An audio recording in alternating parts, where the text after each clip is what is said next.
नमस्कार मेरे स्वास्थ्य के सहयात्रियों, आशा करता हूँ आप सब स्वस्थ होंगे।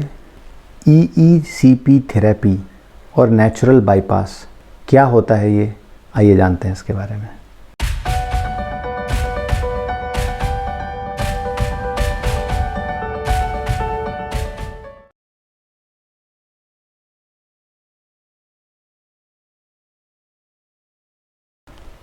आप लोगों से कई लोगों ने सुना होगा नेचुरल बाईपास और कई लोगों ने EECP थेरेपी के बारे में सुना होगा।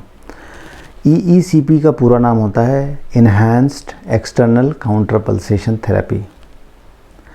नेचुरल बाईपास को हम इस तरह से समझें कि आप सपोज़ एक गिलास से पानी पी रहे हैं और अचानक किसी कारणवश आप ग्लास से पानी नहीं पी सकते। आपको यही लिमिटेशन है कि आपको स्ट्रॉ से या एक छोटी सी नली से पानी पीना है। तो आपने एक नली से पानी पीना शुरू किया, आपको प्यास नहीं बुझ रही है तो आपने 2 नली लगा के पानी पीना शुरू किया और ज़्यादा से ज़्यादा आप 4 या 5 या 6 नली लगा के पानी पी सकते हैं।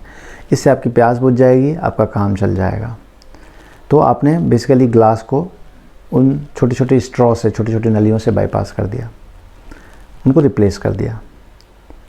ये नेचुरल बाईपास है। अब EECP थेरेपी जो है ये इन्हांस्ड एक्सटर्नल काउंटर पल्सेशन एक ऐसा कॉन्सेप्ट है जिसमें कि हमारे हार्ट का जो एक रिदम होता है, एक नियम से धड़कता है हमारा दिल, ECG में उसकी रिकॉर्डिंग होती है और उसी ECG, उसी धड़कन के आधार पे हमारे पाँवों में, दोनों पैर में और जांघों में और हिप्स के रीजन में एक कफ या पट्टा बांधा जाता है। ये कफ या पट्टा बहुत पैरों को घेरे रखता है और हमारे पैरों को एक निश्चित दबाव से तेज़ी से दबाता है हर धड़कन के साथ और उसे रिलीज़ करता है। वो प्रेशर, दबाव पड़ता है और फिर रिलीज़ हो जाता है, दबाव पड़ता है और छूट जाता है। ये हार्ट के रिदम के साथ इस तरह मैच करता है कि जब हार्ट पंप कर रहा होता है उसी समय ये जो मशीन है वो हमारे पैरों पे दबाव बनाती है और जब हार्ट रिलैक्स होता है तो उस समय ये मशीन दबाव को कम कर देती है। इस तरह के जो मैकेनिज़्म होता है उसका लाभ ये होता है कि कुछ शरीर में ऐसे चेंजेस होते हैं कि जहाँ जहाँ हार्ट में और शरीर के बाकी अंगों में भी इसका असर पड़ता है, खून का प्रवाह कम है, वहाँ ब्लॉकेज की वजह से खून का प्रवाह कम है, वहाँ पे छोटे छोटे दूसरे नसें डेवलप हो जाती हैं जिनको हम कोलैटरल वेसल कहते हैं। और ये छोटी छोटी जो नसें हैं ये उस ब्लॉक एरिया को, जहाँ पे कि सप्लाई नहीं हो पा रही है, वो खून सप्लाई करने लगती हैं। इसी को नेचुरल बाईपास कहते हैं। और यह जो थेरेपी है जिसको मैंने EECP थेरेपी या enhanced external counter pulsation therapy कहा, यह थेरेपी जो है ये करीब 35 घंटे दी जाती है, जो हर एक दिन 1 घंटे की थेरेपी होती है और हफ्ते में 5 दिन दी जाती है और ऐसा 7 हफ्ते दिया जाता है, तो टोटल 35 घंटे की थेरेपी होती है।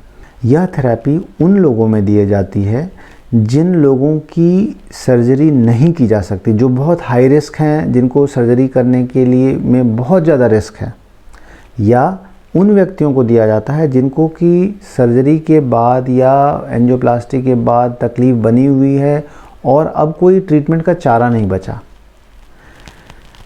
ऐसे व्यक्तियों को ही EECP थेरेपी रिकमेंडेड है। EECP थेरेपी का फ़ायदा ये होता है कि जो अभी प्रचलित ट्रीटमेंट है उससे फ़ायदा नहीं पहुंच पा रहा है तो कुछ लोगों को उससे फ़ायदा मिल जाता है। इसका जो ड्रॉबैक है, जो नुकसान है, वो 2 हैं। पहला कि हम नेचुरल बाईपास या ये जो एक दूसरा रास्ता बना है वो सफिशिएंट नहीं होता, वो पर्याप्त नहीं होता हमारी फ़िज़िकल एंड्योरेंस या हमारी कार्य क्षमता को बहुत अच्छा करने के लिए। केवल एक काम चलाऊ व्यवस्था होती है। और दूसरा, बहुत सारे लोग इस भ्रम में पड़ जाते हैं कि अगर हम ये EECP थेरेपी या नेचुरल बाईपास थेरेपी ले लेते हैं तो हमारे ब्लॉकेज दूर हो जाएंगे या हमारा काम चल जाएगा। आपको ये समझना है कि यह एक काम चलाऊ व्यवस्था होती है। आप इससे, बीमारी आपकी ठीक नहीं हुई है, केवल आपके लक्षण थोड़े कम हो जाते हैं और उससे आपकी गाड़ी ठीक ठाक चल जाएगी। लेकिन अगर आप एक एक्टिव लाइफ जीना चाहते हैं तो ये थेरेपी आपके लिए कारगर नहीं है। स्पेशली अगर आप कैंडिडेट हैं, आप इस योग्य हैं कि आप एंजियोप्लास्टी या बाईपास सर्जरी करवा सकते हैं।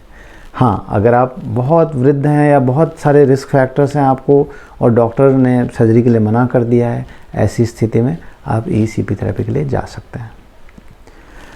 बहुत सारे मरीज़ जिनको वाल्व की प्रॉब्लम है या वाल्व का ऑपरेशन हुआ है, या जिन व्यक्तियों में दिल की धड़कन बहुत तेज़ है, या हार्ट की कंडीशन और बहुत सारी कंडीशंस होती हैं, वह डॉक्टर के सलाह के बाद ही, जो हार्ट के विशेषज्ञ हैं उनकी सलाह के बाद ही ये थेरेपी लेनी चाहिए, और उन व्यक्तियों को ही लेनी चाहिए जिनको ये सलाह दी गई है। केवल ऑपरेशन या एंजियोप्लास्टी को अवॉइड करने के लिए ECP थेरेपी बिल्कुल रिकमेंडेड नहीं है। तो आज की वीडियो में हमने जाना कि ECP थेरेपी क्या होती है, नेचुरल बाईपास क्या होता है, और किन लोगों में ये ट्रीटमेंट लेना चाहिए, किन लोगों को नहीं लेना चाहिए, और ये ट्रीटमेंट कैसे लिया जाता है। फिर से मिलेंगे एक नई स्वास्थ्य यात्रा पर, तब तक के लिए नमस्कार।